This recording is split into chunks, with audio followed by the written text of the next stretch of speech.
nziye kurya samaki ikihayibi ndagula. Bana, kama mnavyoniona bana, leo nimekumbuka kuja kumwangalia soko.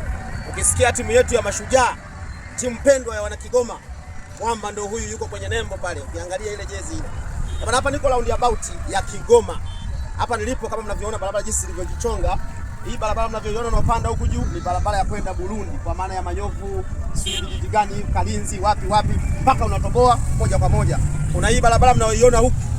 Hii barabara ni barabara inatokea Kasulu mjini na vijiji vyake. Ambapo unatoka hapa sasa unakwenda Kigoma mjini, ambayo ndo barabara hii mnayoiona kama mnavyoona jinsi ambavyo imependeza. Yaani hii ndo la ukisikia leka tutigite.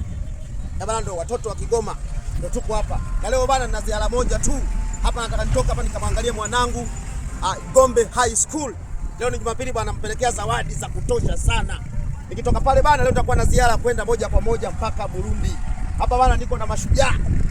Mashujaa bana, hii ndo icon ya Kigoma kabisa. Wazee wa Ntabale, wazee wa Mwakee, popote pale mlipo wajomba. Leo bana niko ndani ya mjengo hapa. Nziye kurya samaki ikihayibi ndagula.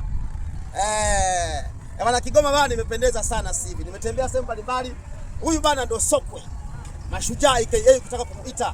Jinsi alivyopendeza hapa. Unatulia unapiga naye story, ukitaka kumpata ndizi atakula. Wajomba, saluti sana. Kama mnavyoona hapa Baba Levo anaanza kufanya kazi yake pendwa. Njia zinaanza kupasuliwa.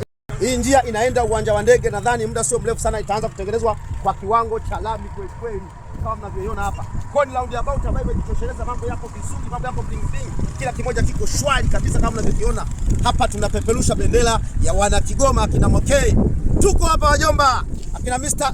Ntabale, usahau kunifollow Mwamba. Kama mnavyoona, waha wenzangu mlako mwese. Bana, tuko pamoja sana wajomba.